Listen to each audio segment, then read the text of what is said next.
Assalamualaikum and what's up guys, hope so you all are in good of your spirits. So guys, if you haven't subscribed my channel, do subscribe it and please share it with all your friends and fellows so that it might help them as well. Okay, so today we will be discussing the OSPE for gynecology. First we will discuss some stations from general gynecology. Okay, so first station we have is define menstrual cycle. What is menstrual cycle? Basically these are the monthly cyclical regular vaginal bleedings. ठीक है, या you can say these are the monthly cyclical changes जो आपकी ovary और साथ में uterus की lining में हो रही होती हैं. ठीक है, that cause eventually ovulation and menstruation. यानी अगर ओवरीज में जो मंथली चेंजेस हैं या साइक्लिकल चेंजेस हैं वो आपके पास ओवुलेशन करवाएंगे. ठीक है, और जो यूट्रस की लाइनिंग में जो मंथली साइक्लिकल चेंजेस हैं वो मेंस्ट्रुएशन करवा रही होती हैं. तो this is basically the menstrual cycle. ठीक है, देन क्या फेजेस होती हैं मेंस्ट्रुअल साइकिल की? तो इसमें हमारे पास फॉलिकुलर फेज़ होती है एंड ल्यूटेल फेज़ होती है. ठीक है, then what is the average normal length of menstrual cycle? So that is 7/28 days. ठीक है, then name the hormones controlling each phase. तो फॉलिकुलर फेज़ में हमारे पास gonadotropin releasing hormone, FSH and estrogen होता है. ठीक है, और जो हमारे पास ल्यूटेल फेज़ है उसमें gonadotropin releasing hormone, luteinizing hormone और प्रोजेस्टेरोन होता है. नेक्स्ट है आपके पास स्टेशन जिसमें वो कह रहे हैं कि ये आपके पास डायग्राम है एंडोमेट्रियल चेंजेस की इन अ नॉर्मल मेंस्ट्रुअल साइकिल. ठीक है, आपने बताना है कि क्या फेजेस इस A, B और C में दिखाई दे रहे हैं आपको. सो A में आपके पास क्या नज़र आ रहा है? मेंस्ट्रुअल फेज़ है. B में आपके पास प्रोलिफरेटिव फेज़ है एंड C में आपके पास सिक्रीटरी या ल्यूटियल फेज़ है. ठीक है, then what are the glandular changes in stages in the stage labeled as C. ठीक है, इसमें आपने बताना है कि यहाँ पे कौन से glandular changes हो रहे हैं. तो यहाँ पे glands जो हैं they are growing in size, they become tortuous, sawtooth appearance हो जाती है उनकी. ठीक है, and then their lumens contain secretions. ठीक है, देन आपने बताना है कि इसी C स्टेज में कौन सी ब्लड वेसल चेंजेस जो हैं वो हो रही हैं उनको आपने डिस्क्राइब करना है. तो वही ब्लड वेसल्स इनलार्ज होंगी, टॉर्चस हो जाएंगी, कॉर्कस्क्रू अपीयरेंस हो जाएगी उनकी. ठीक है, okay, then this is a figure और यहाँ पे उन्होंने 1 2 3 4 5 लेबल किया हुआ है. आपने बताना है 1 2 3 4 5 क्या है. सो 1 is ovary, 2 is uterus, 3 is fallopian tube, 4th is cervix and 5th is vagina.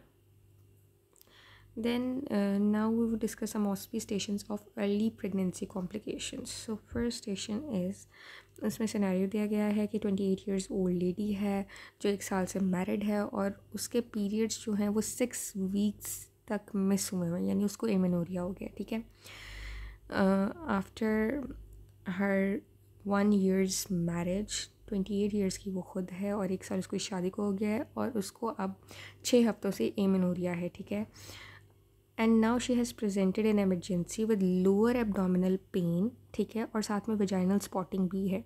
Urine pregnancy test उसका पॉजिटिव है. ठीक है, और जो एब्डोमिनल अल्ट्रासाउंड स्कैन है उसका वो कोई इंट्रायूट्राइन प्रेगनेंसी को डिटेक्ट नहीं कर पा रहा. ठीक है, क्योंकि उसका यूरिन प्रेगनेंसी टेस्ट पॉजिटिव है लेकिन उसका जो अल्ट्रासाउंड स्कैन है वो कोई प्रेगनेंसी को डिटेक्ट नहीं कर पा रहा, तो most likely it is an ectopic pregnancy. ठीक है, then how will you confirm your diagnosis? इसके लिए आप बीटा HCG लेवल्स करवाएंगे और वो 1000 इंटरनेशनल यूनिट से ज़्यादा होंगे. कोई इसमें इंट्रायूट्राइन गेस्टेशनल सैक जो है ट्रांसवर्स वेजाइनल अल्ट्रासाउंड पे आपको नज़र नहीं आएगा. So this is how you would confirm your diagnosis. एक बीटा HCG के लेवल्स आपने देख लिए और दूसरा आपने क्या किया कि आपने जब ट्रांसवर्स वेजाइनल अल्ट्रासाउंड करवाया तो उसके ऊपर आपको कोई इंट्रायूट्राइन गेस्टेशनल सैक जो है वो नज़र नहीं आएगा. ठीक है, सो अल्ट्रासाउंड और बीटा HCG लेवल्स के ज़रिए आपने कंफर्म कर लिया. Then what are the risk factors? तो इसमें previous ectopic pregnancy, tubal surgery, pelvic inflammatory disease, endometriosis and pelvic surgery are the risk factors. Then what are the management options? तो इसमें medically आप मैनेज करेंगे by giving methotrexate. Surgically आप laparotomy कर लेंगे या लेप्रोस्कोपी करेंगे. ठीक है, इसके अलावा आप सेल्फ इंजेक्टमी या पार्शियल सेल्फ इंजेक्टमी या लीनियर सेल्फ इंजेक्टमी या फिर सेल्फ इंजॉटमी करवा देंगे. ठीक है, so this is how you would manage the patient of ectopic pregnancy, ठीक है। उसके बाद नेक्स्ट स्टेशन है आपके पास, इसमें वो कह रहा है 30 ईयर्स की फ़ीमेल है, ग्रेविडा 2 है, पैरा 1 है और 8 वीक्स की गेस्टेशनल एज के साथ वो प्रेजेंट कर रही है, ठीक है। वेजाइनल ब्लीडिंग उसको हो रही है फॉर 1 डे और इसको सिवियर लोअर एब्डोमिनल पेन है फॉर 1 आवर, ठीक है। So what is the matter of concern over here कि 8 वीक्स की गेस्टेशनल एज है उसकी और 1 दिन से अब उसको वेजाइनल ब्लीडिंग हो रही है और सिवियर लोअर एब्डोमिनल पेन है। पेल्विक एग्जामिनेशन पे उसकी जो मतलब एरिया है दैट इज़ वेरी टेंडर, ठीक है। बीपी भी उसका ड्रॉप कर रहा है और पल्स उसकी इंक्रीज़ हो चुकी है। So it is a case of ruptured ectopic pregnancy, ठीक है। इसको आप किस तरह से मैनेज करेंगे कि आप पेशेंट को एडमिट करेंगे, उसकी इन्वेस्टिगेशंस कराएंगे सारी, उसकी जो वाइटल्स हैं वो मॉनिटर करेंगे और साथ उसका जो एयरवे ब्रीथिंग सर्कुलेशन है उसको आपने मेंटेन करना है, ठीक है। देन आपने काउंसिल करना है उसको और उसके रिलेटिव्स को रिगार्डिंग द सिचुएशन और उसका हाई रिस्क कॉन्सेंट लेना है और प्रिपेयर करना है उसको एमरजेंसी लेप्रोटमी के लिए, ठीक है। सल्पिंजेक्टमी आप तब करेंगे अगर कॉन्ट्रालैटरल ट्यूब जो है दैट इज़ हेल्दी, लेकिन अगर कॉन्ट्रालैटरल ट्यूब उस पेशेंट की एब्सेंट है या डैमेज्ड है तो फिर आप सल्पिंजोटमी करेंगे, ठीक है। देन रिस्क ऑफ रिकरेंस उन्होंने पूछा हुआ है तो दैट इज़ 16 to 20%। इसके बाद if this patient comes to you at 7 weeks of gestation तो आप ट्रीटमेंट ऑप्शंस जो ऑफ़र करेंगे इसको वो क्या होंगी। तो एट 7 वीक्स आप पेशेंट को एक्सपेक्टेंट या मेडिकल मैनेजमेंट ऑफ़र करेंगे depending on the criteria fulfilled, ठीक है। ओके, सो नेक्स्ट स्टेशन है आपके पास, इसमें ग्रेविडा 3 पैरा 2 के साथ पेशेंट आपके पास 16th वीक पे प्रेजेंट करती है, ठीक है। और उसको वही वेजाइनल ब्लीडिंग है फॉर 1 डे। अल्ट्रासाउंड क्या शो कर रहा है कि उसकी एसी यूट्राइन अपीयरेंस है और ये कैसी यूट्राइन अपीयरेंस है, this is showing a snow storm appearance. ये आप देख सकते हैं स्नो लाइक अपीयरेंस आपको नज़र आ रही है, ठीक है। सो स्नो स्टॉर्म अपीयरेंस आपको इस अल्ट्रासाउंड पे नज़र आ रही है एंड मोस्ट लाइकली इसका डायग्नोसिस क्या बनता है, दैट इज़ हाइड्रेटिडिफॉर्म मोल, ठीक है। Hydatidiform mole is the diagnosis. What are the sign and symptoms of this disease, तो इसमें आपके पास एक्सेसिव नोजिया, वॉमिटिंग होती है, ब्लीडिंग होती है वेजाइनली विद पैसेज ऑफ वेसिकल्स, ठीक है। इसके अलावा यूट्रस लार्ज होता है एज़ कम्पेयर टू डेट्स, ठीक है।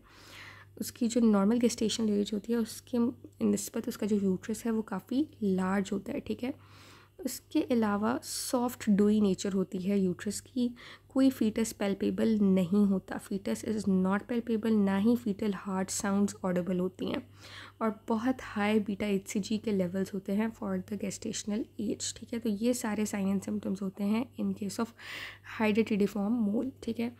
अब क्या क्लिनिकल टाइप्स हैं इसकी, एक होता है कंप्लीट मोल और दूसरा होता है पार्शियल मोल, ठीक है। कंप्लीट मोल में क्या होगा कि कोई आइडेंटिफाइबल एम्ब्रियोनिक या फीटल टिश्यूज़ आपको नज़र नहीं आएंगे, ठीक है। ना ही कोई फीटल वेसल्स की एविडेंस मिलेगी आपको, ठीक है।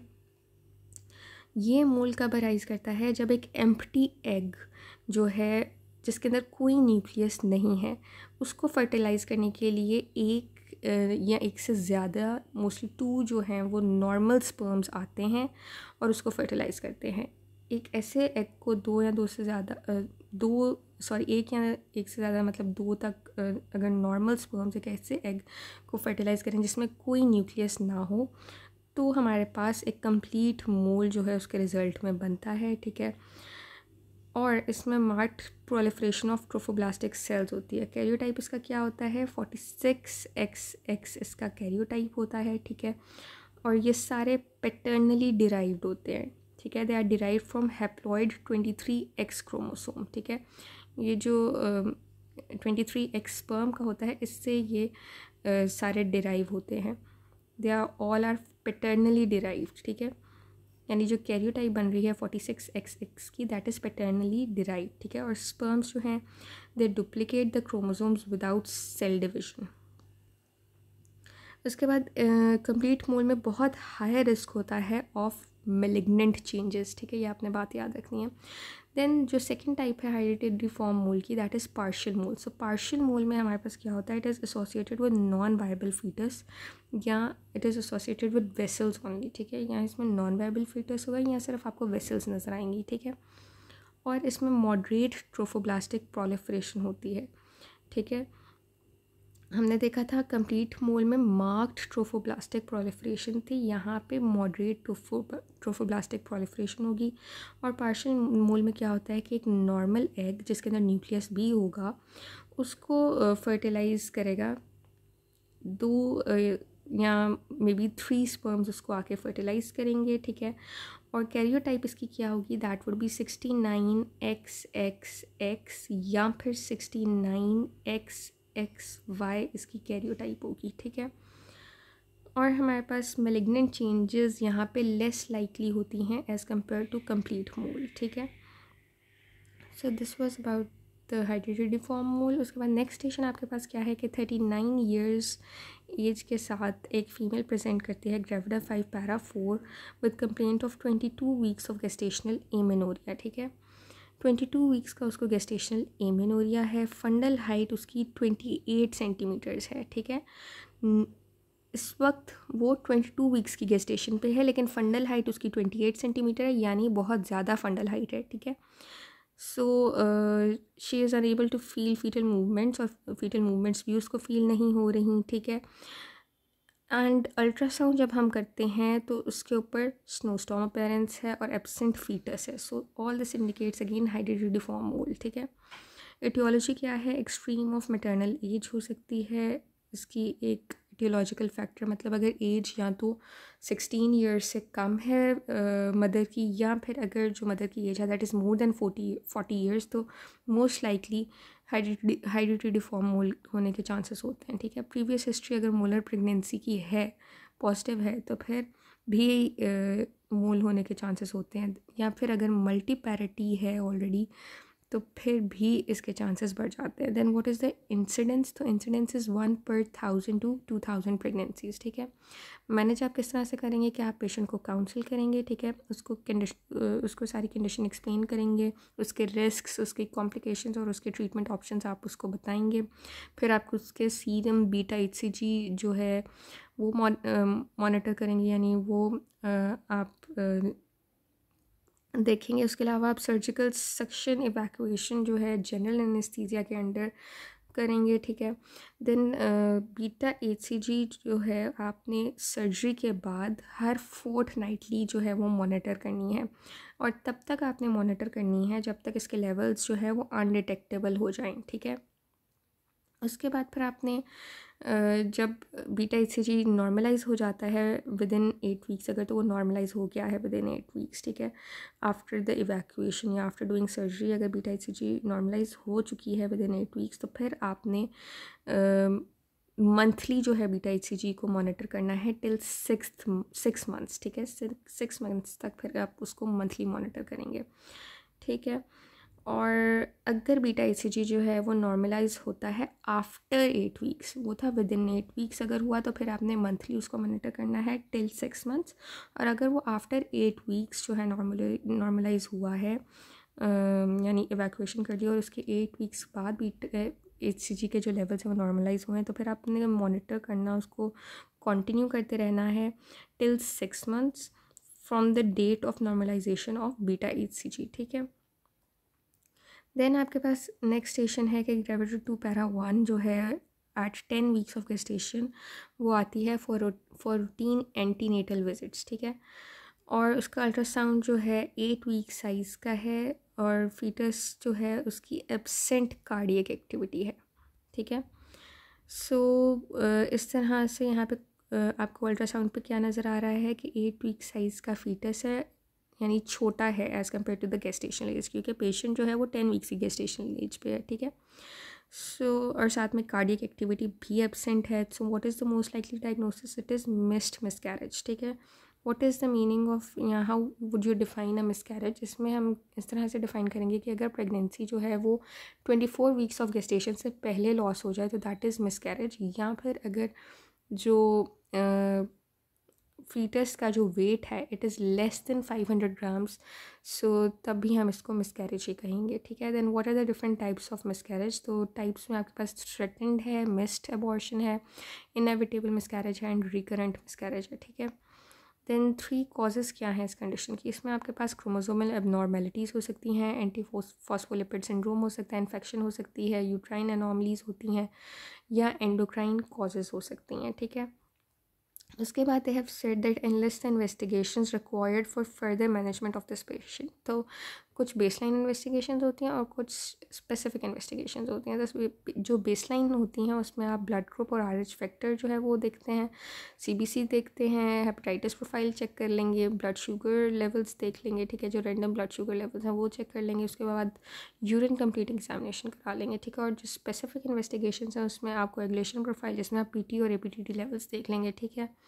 Then give 3 management options available for miscarriage. तो इसमें आप एक तो कंजर्वेटिव ट्रीटमेंट करते हैं, दूसरा मेडिकल ट्रीटमेंट एंड तीसरा सर्जिकल मैनेजमेंट करेंगे, ठीक है।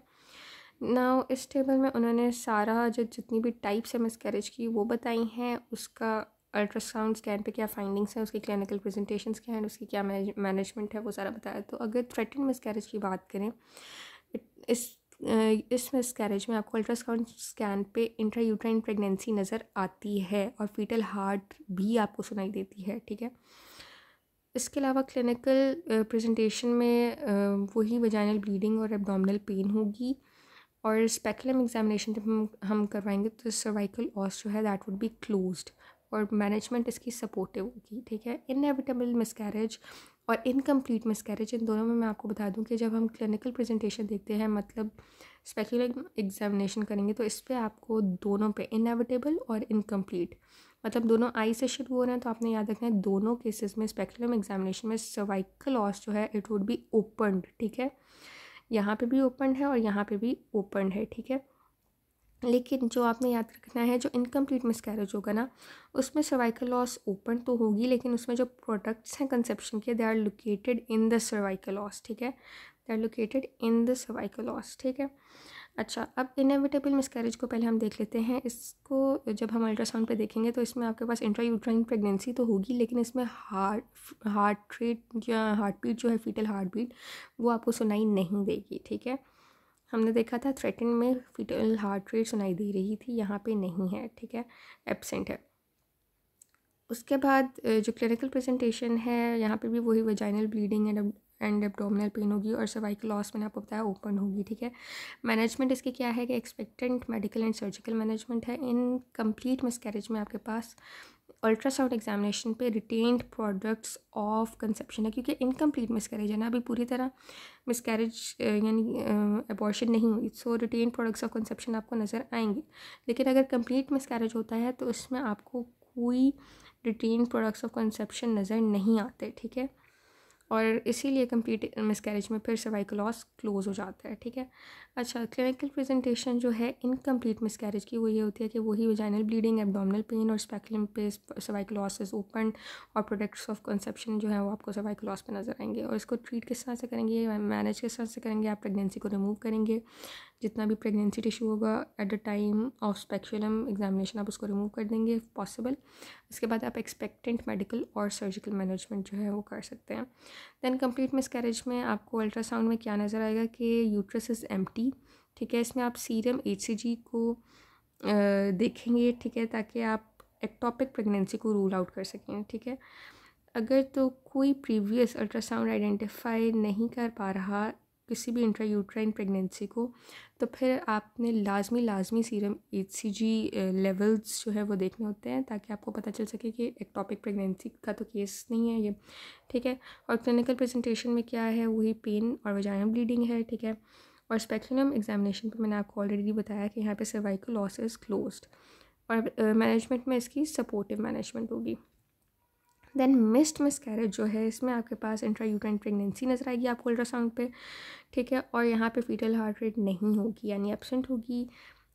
और क्लिनिकल प्रेजेंटेशन इसकी कैसे है कि इट इज़ एसिम्प्टोमेटिक, यहाँ पे आपने याद रखना है कोई पेन वजाइनल ब्लीडिंग नहीं नज़र आएगी। बाकी सारी जितनी भी मिसकैरेज की टाइप थी वहाँ पे आपको पेन वजाइनल ब्लीडिंग थी, यहाँ पे भी आप देखें pain vaginal bleeding, pain vaginal bleeding, pain vaginal bleeding, लेकिन मिसकैरेज में इट इज़ एसिम्प्टोमेटिक, ठीक है।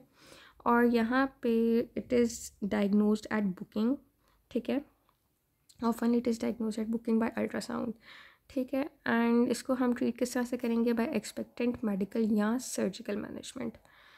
ओके, अब हम देख लेते हैं एमेनोरिया को।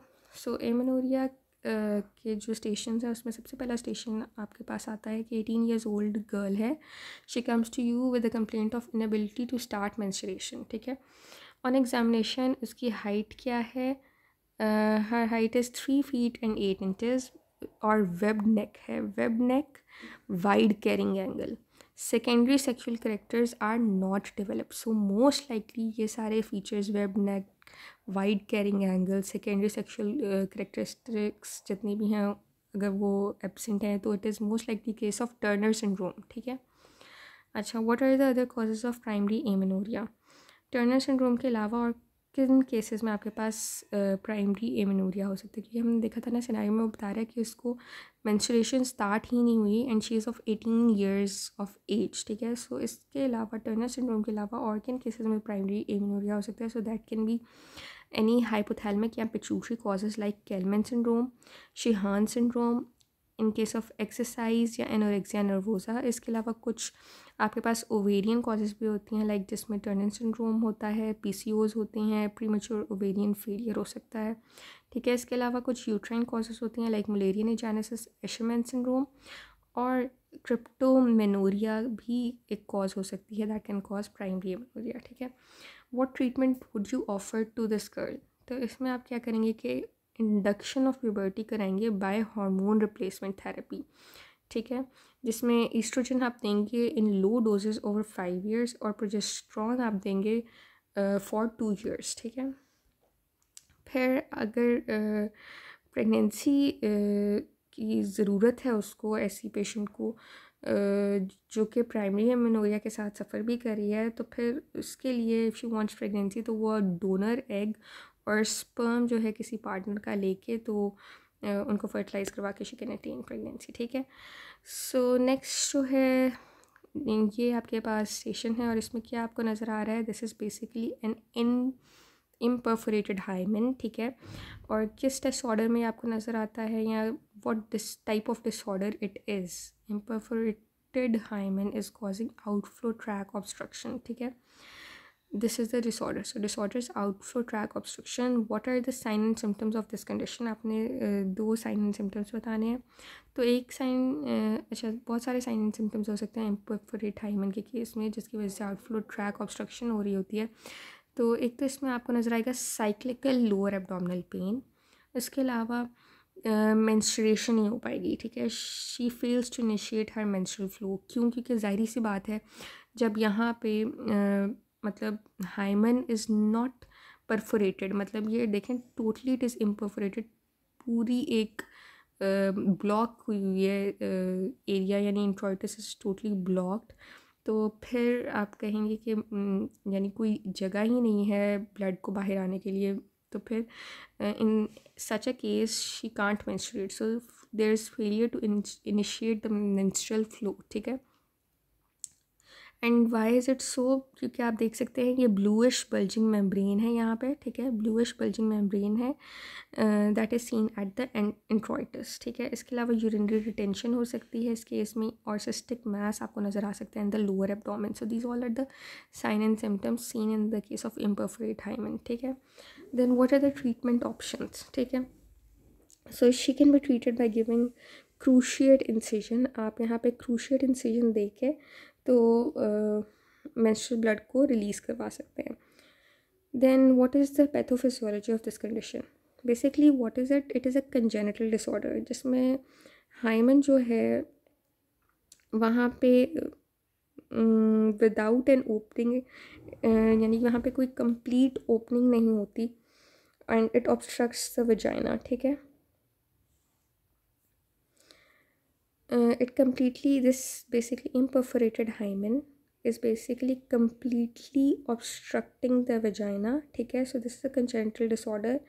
ठीक है, and it is formed during the fetal development where the sino-vaginal bulb fails to canalize with the rest of the vagina, and so this bulging bluish membrane is formed over the vagina and the menstrual blood can't come out and results in the obstruction of outflow tract. ठीक है, and that is why this menstrual blood is retained inside the uterus and vagina, causing hematometra and hematocolpus. If the menstrual blood retains within the uterus, तो uterus के अंदर जो blood होगा that will cause hematometra, ठीक है. और अगर हमारे पास menstrual blood retains within the vagina तो it would cause hematocolpus, ठीक है. So ये थी इसकी pathophysiology. Next what is it, यहाँ पे आपने बताना है ये जितनी भी फिगर्स है 1 2 3 4 5 6 7 इनमें आपको कौन कौन सी एबनॉर्मलिटीज़ नज़र आ रही हैं. So this is figure 1. This is double uterus या डाइडेल्फिक यूट्रस, या जिसको आप कह सकते हैं कि इसकी डबल सर्विक्स भी है और डबल वेजाइना भी है, क्योंकि जो 2 यूट्रस हैं फिर उसकी 2 सर्विक्स भी हैं और 2 वेजाइना भी है, ठीक है. Then this is unicornuate uterus, this is arcuate uterus, this is partial septated uterus, ठीक है. Then here is the complete septated uterus, this is partial bicornuate uterus, this is complete bicornuate uterus, ठीक है. Now are the menstrual disorders. तो menstrual disorders में हमारे पास पहला station ये है कि 28 years old फीमेल है and she is married for 5 years. Nulliparous है with body mass index of 32 kg/m² and has presented OPD, ठीक है. Complaining of excessive facial hair growth. अच्छा आप देखें यहाँ पे वो कह रहा है 28 years की फ़ीमेल है, 5 सालों से मैरिड भी है, नलीपेरस है, ठीक है. और बॉडी मास इंडेक्स भी उसका 32 kg/m² है, ठीक है, यानी ज़्यादा है थोड़ा सा, और एक्सेसिव फेशियल हेयर ग्रोथ है, ठीक है.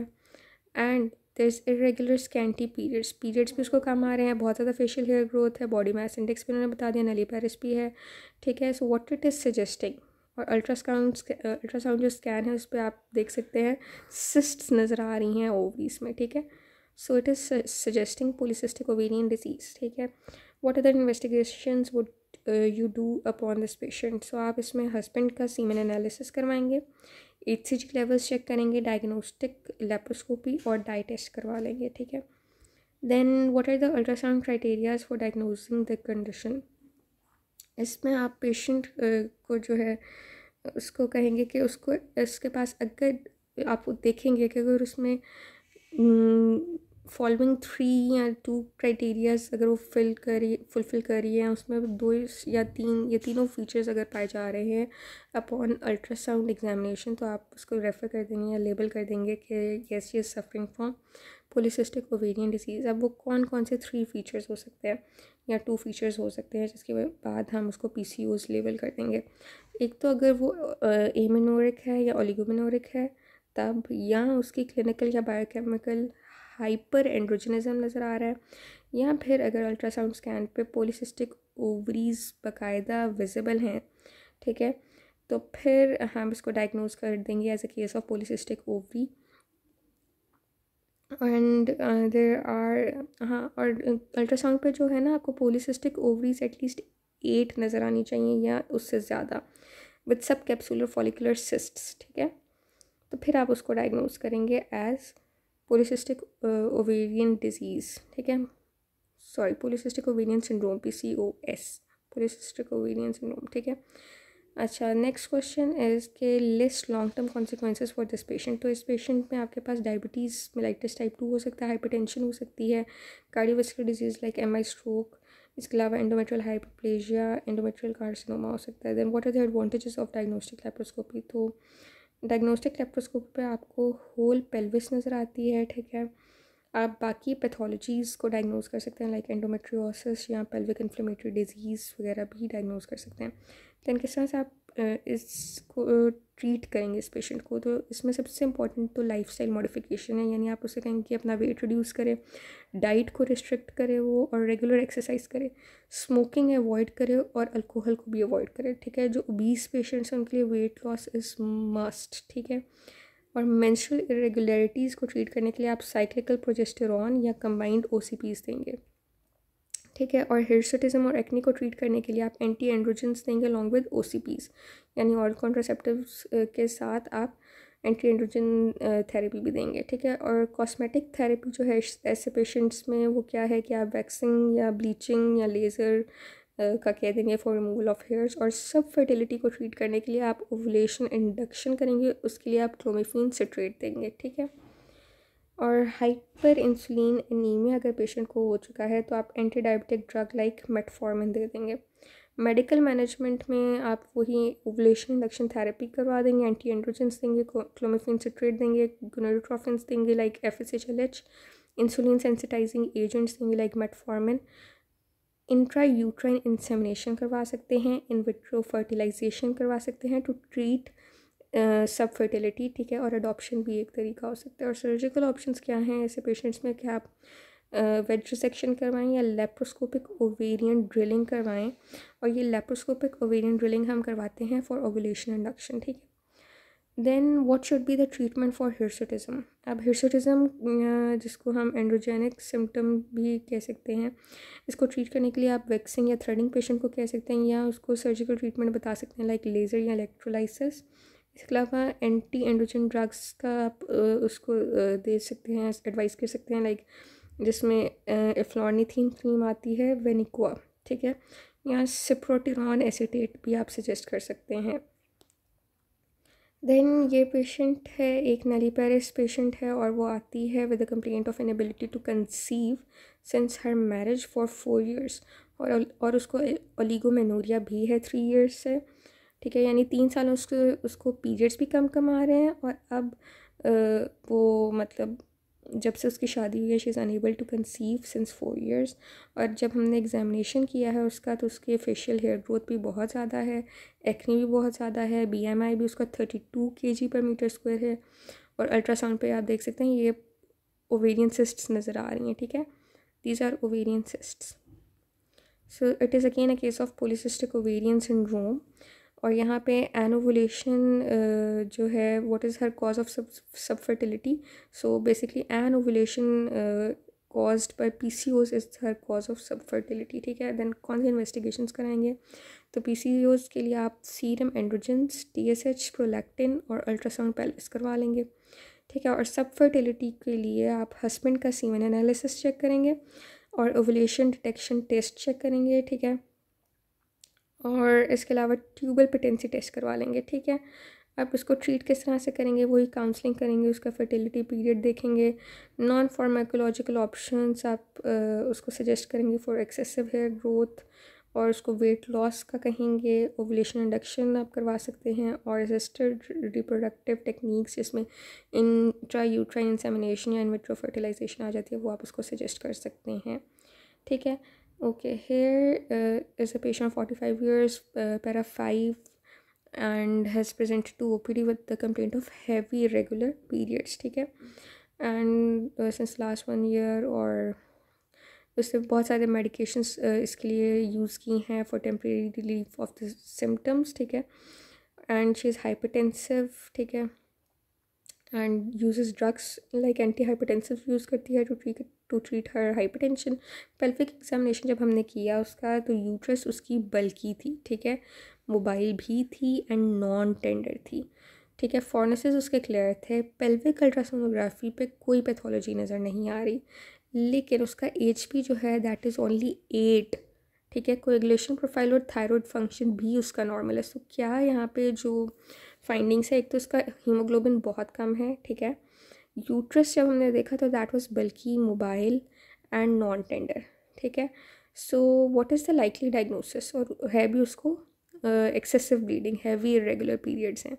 So what all this suggests that the patient has bleeding of endometrial origin, ठीक है।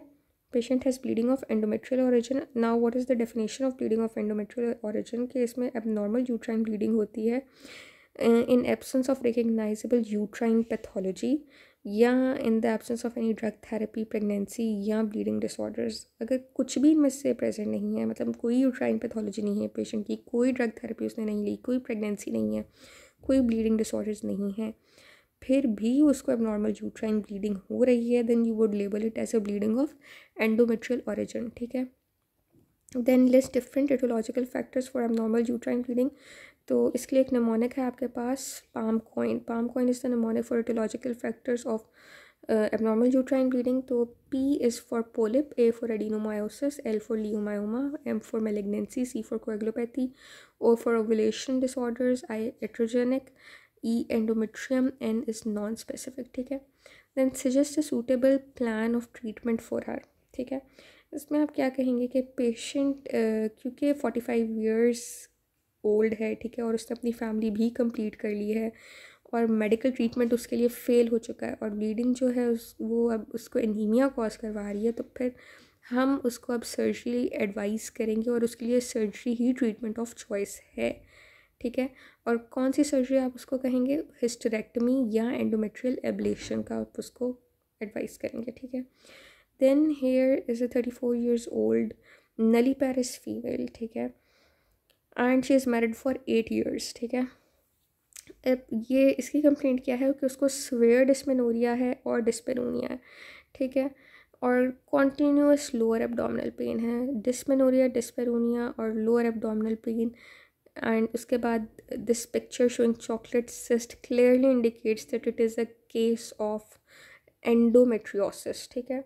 अब क्या डिफरेंट साइट्स होती हैं एंडोमेट्रियोसिस की, तो इसमें हमारे पास एक तो ओवरीज हो सकती हैं, एंटीरियर कर्ली हो सकता है, या umbilicus vulva, perineum, intestines, operator sac और abdominal wall, kidney, liver, diaphragm, इसके बाद lymph nodes, all these are sites, ठीक है।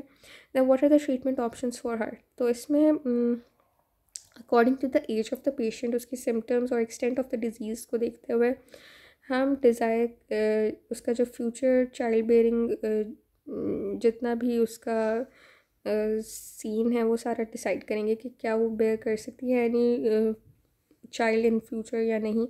सो वो देखते हुए फिर हम उसको ट्रीटमेंट ऑप्शन सजेस्ट करेंगे। मेडिकल हो सकता है, सर्जिकल हो सकता है या डेफिनेटिव सर्जरी हो सकती है। मेडिकल ट्रीटमेंट ऑप्शंस में आपके पास COCPs हो सकते हैं, ठीक है, कंबाइन ऑरल कंट्रासेप्टिव पिल्स या डेंजोल या जेस्ट्रानोन आप दे सकते हैं, प्रोजेस्टजिन्स और गनोट्रोफिन रिलीजिंग हार्मोन एगनेस्ट दे सकते हैं, ठीक है। ये मेडिकल थेरेपी होगी। सर्जिकल में आप कंजर्वेटिव सर्जरी करेंगे या लेप्रोस्कोपिकली लेज़र या diathermy of the endometriotic lesions कर देंगे। इसके अलावा आप एंडोमेट्रियोटिक सिस्ट की रिमूवल करेंगे, ठीक है।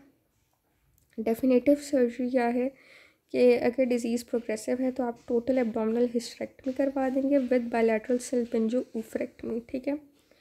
सो नेक्स्ट स्टेशन आपके पास जो है दैट इज़ कि ये डायग्राम है और आपने बताना है व्हाट इज़ दिस। इसको आपने इस डायग्राम को देखते हुए डायग्नोसिस जो है वो डिसाइड करना है। So this is basically endometrial polyp. और क्या प्रेजेंटिंग सिम्टम्स होते हैं इन the case of endometrial polyp? Intermenstrual bleeding होती है, हैवी विजाइनल ब्लीडिंग होती है और पेन होता है, ठीक है। किस तरह से आप मैनेज करेंगे पेशेंट को? आप उसकी काउंसलिंग करेंगे, उसके बेसलाइन इन्वेस्टिगेशंस चेक करेंगे, अल्ट्रासाउंड करवाएंगे, DNC करा लेंगे विद पोलिपेक्टमी और विद और विदाउट हिस्टेरोस्कोपी करेंगे, ठीक है। सो